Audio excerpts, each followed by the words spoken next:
조갑제 TV 시청자 여러분 안녕하십니까? 2020년 5월 25일 6.25 70주년을 한 달 앞두고 있는 날입니다. 그런데 문재인 정부는 6.25 70주년 행사를 어떻게 할 건지 국민들한테 제대로 알리지 않고 국방부도 이 선배 군인들에 대한 이 예의가 없는지 뭘 하겠다는 건지 제대로 홍보조차 하지 않고 있습니다. 뭘 하긴 하겠죠. 그러나 70주년 행사면은 모든 국민들이 알아야죠.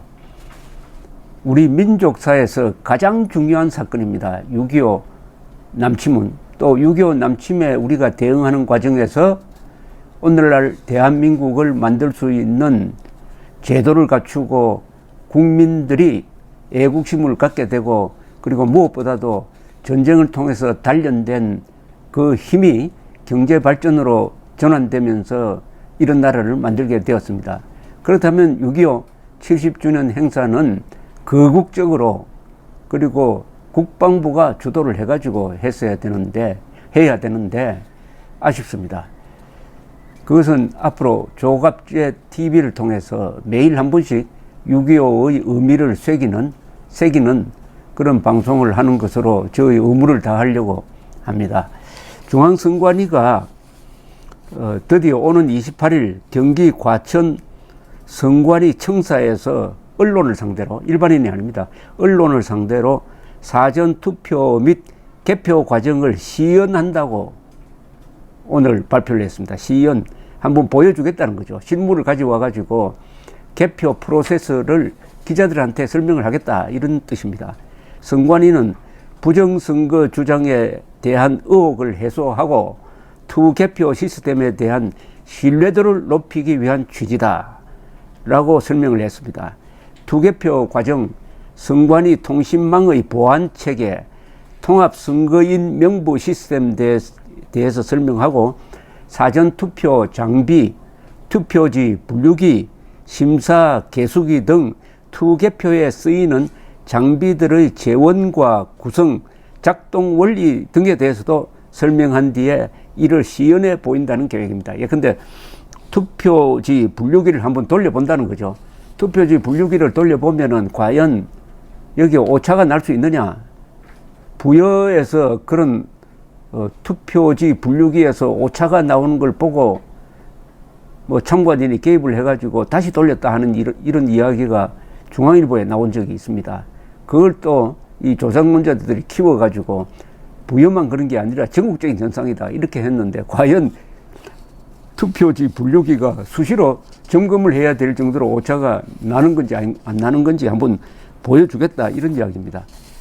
사전투표 시연은 하나의 시나리오를 써가지고 한답니다.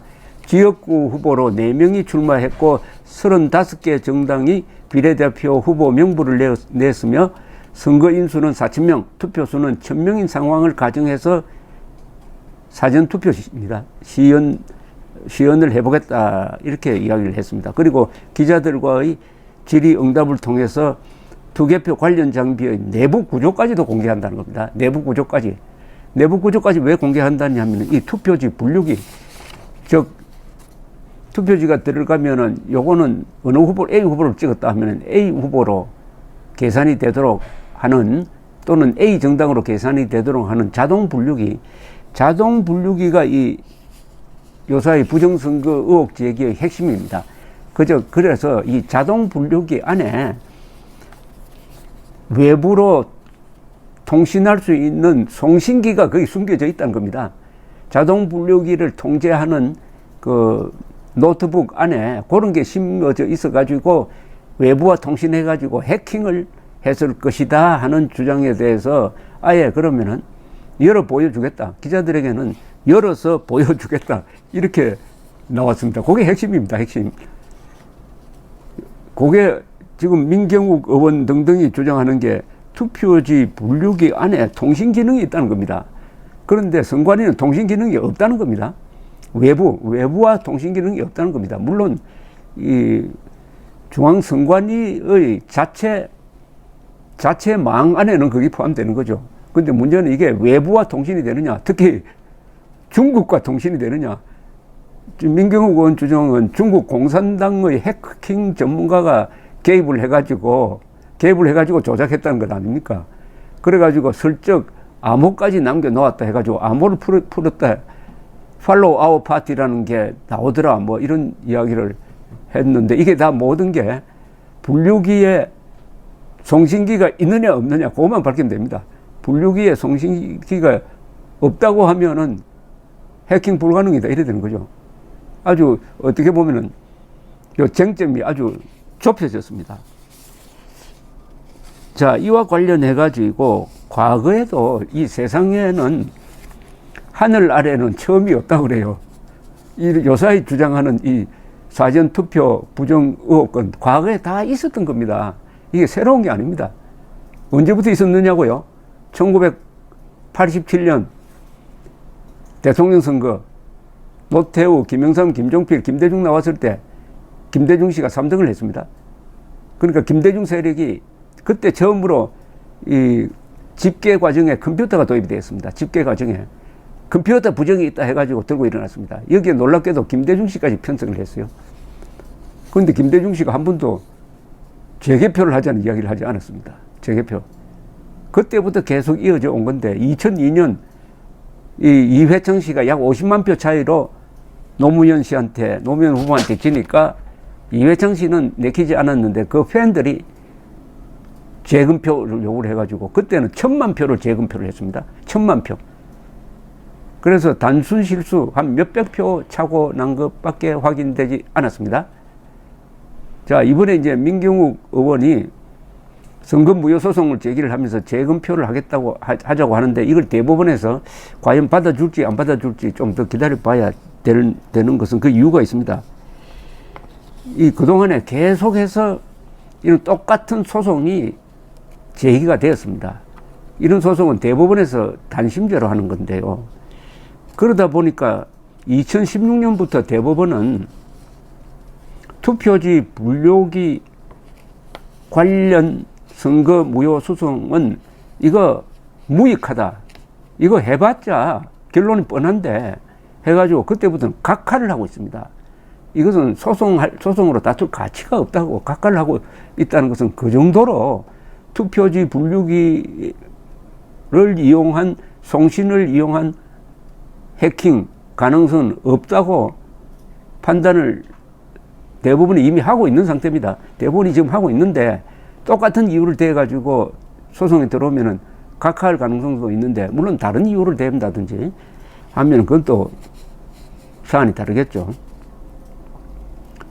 자, 이게 이제 투표지 분류기는 2002년 6월 지방선거에서 처음 도입이 됐습니다. 그해 12월 대통령 선거에서도 도입이 되었어요.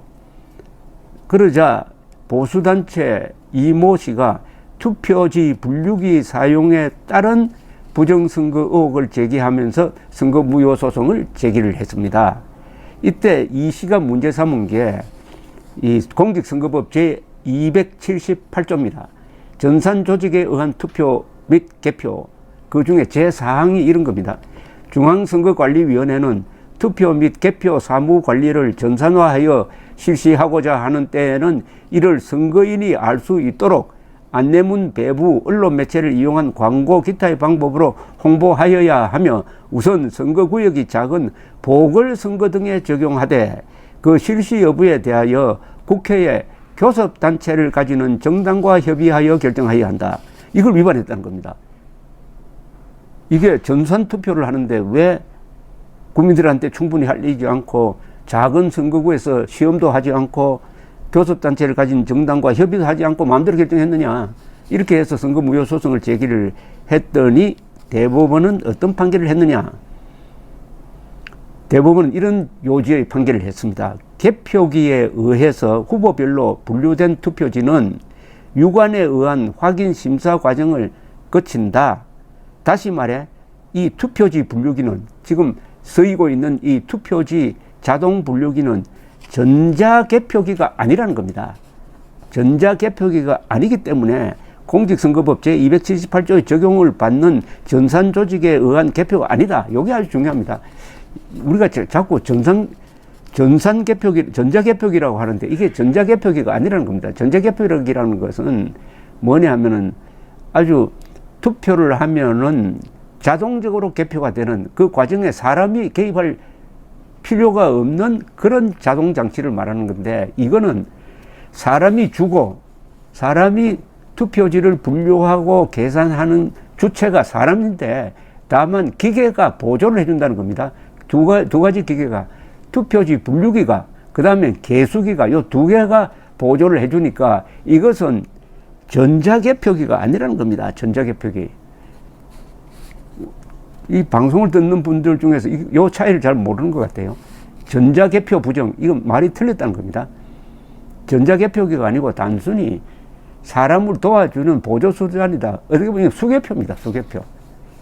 왜냐고요? 사람이 손으로 다 확인하고 육안으로 확인하고 기계가 잘못한 것까지 다 보정해가지고 사람이 결국 결판을 내니까 기계한테 맡겨놓는 게 아니라는 겁니다. 컴퓨터에 맡겨놓는 것도 아니고 분류기에 맡겨놓는 것도 아니고 개수기에 맡겨놓는 것도 아니고 사람이 다 나중에 확인하는데, 다만 분류기와 개수기가 편리하니까 은행에 가서 돈을 일일이 세는 것보다는 그 개수기에 돈을 넣으면 드르륵 해가지고 이 100장 딱 나오는 거 있지 않습니까? 그거에 불과한데 자꾸 이 소송하는 사람들이 이걸 전자개표기라고 해가지고 하는 데 대해서 이제 대법원이 질려가지고 이런 소송 들어오면은 이제 심리 안 한다, 이런 방침으로 바뀌었다는 겁니다. 그리고 그때 이 이시 쪽에서 투표지 분류기를 왜 의심을 했느냐 하면은 요새 주장하는 거하고 똑같습니다. 투표지 분류기를 통한 외부 조작 가능성이 있다. 투표지 분류기 제어용 컴퓨터와 개표 결과 보고용 컴퓨터 등이 통신망으로 연결되어 있어 가지고 외부 해커에 의한 개표 조작 가능성이 있다. 이런 주장을 했더니 대법원도 그것을 판단을 했습니다. 대법원은 이렇게 판단을 했습니다.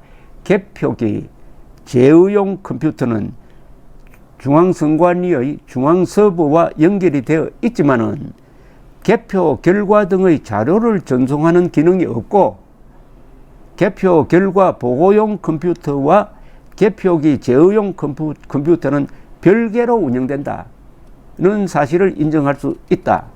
그래서 특별한 사정이 없는 한 원고의 주장과 같이 외부에서의 해킹에 의한 개표 조작이나 개표 상황표의 출력 과정에서의 득표수의 변경 및 가감의 가능성이 희박하고, 달리 그러한 사실이 있음에 관한 아무런 증거가 없으므로 이에 관한 원고의 주장은 이유 없다. 이렇게 뭐 딱딱하게 표현했는데, 쉽게 말하면은 지금 쟁점이 되고 있는 그 분류기를 통제하려면은 그 옆에 노트북이 있지 않습니까? 제어용 컴퓨터죠. 그 제어용 컴퓨터가 중앙선관위의 중앙서버와 연결은 되어 있다. 그러나 여기에는 개표 결과를 송신하는 기능이 없다. 외부에 개표 결과를 송신해야 뭐 해킹이 들어오든지 말든지 하는데 그런 기능이 없다. 그리고 개표 결과 보고용 컴퓨터는 이 투표지 분류기 시스템과는 별도의 망이 있다. 별도의 망이 있고, 그것은 이 투표 분류기와 전혀 연결이 되어 있지 않으니까 서로 지시고 뭐고 할 수가 없는 관계다. 분리되어 있다는 겁니다. 그래서 이런 투표지 분류기 사용을 이유로 한 선거무효 소송이 계속되자 대법원은 2016년 20대 국회의원 선거 대전 동구 선거구의 선거 결과를 무효로 해달라는 주민의 소송 제기에 대해서 이러한 제소는 허용될 수 없다 하고 그때부터 각하를 해버립니다. 각하는 그냥 이거 심리하지 않겠다는 겁니다. 그만한 가치가 없다는 겁니다. 각하는 이 자격도 없다는 겁니다. 그 뒤에는 각하를 하고 있습니다. 대부분은 그 각하 판결에서 이렇게 이야기를 했습니다. 이들 소송들은 모두 대법원에 의하여 명시적으로 선거 무효 사유가 될 수 없음이 분명히 밝혀진 특정한 선거 사무 집행 방식에 관하여 동일한 주장을 반복적으로 제기하며 선거가 무효라고 주장하는 것이다. 법원에 의한 반복적인 법리적 해명의 필요성이 있다고 보기 어렵고 오히려 소송 상대방인 선거관리위원회의 업무를 방해하고 사법 지원을 불필요하게 소모시키는 결과만을 초래할 것으로 보인다. 따라서 이 사건 소송은 상대방인 선거관리위원회의 업무를 방해하고 사법 자원을 불필요하게 소모시키는 결과를 초래할 뿐 국가 또는 공공단체의 기관이 법률을 위반한 행위를 한 때에 그 시정을 구하기 위하여 허용되는 민중소송으로서의 취지에 전혀 부합하지 아니하는 무익한 소송권의 행사이므로 소송권을 남용하는 것으로서 허용될 수 없다고 보아야 한다. 각하한다. 이래 됐습니다. 무익한 소송권. 아무 덕이 없는 소송권의 남용이다. 아무나 소송할 수 있는 게 아니다는 겁니다. 소송에도 그럴만한 이유가 있어야 되는데 이런 터무니없는 의혹에 의한 소송에 대해서는 앞으로 재판하지 않겠다 이렇게 되어 있습니다. 그러니까 이번에 이 선관위가 기자들을 상대로 이 설명을 잘해야 될 겁니다.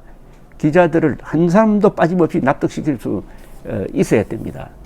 그리고 기자들이 선관위가 설명한 걸 또 정확하게 보도를 해줘야 됩니다. 정확하게. 그러지 않고 또 선관위 설명에 요거는 납득할 수 없었다 이렇게 꼬리표를 달면은 또 그걸 가지고 음모론이 커지게 될 것입니다. 28일 선관위의 시연 결과가 주목됩니다. 감사합니다.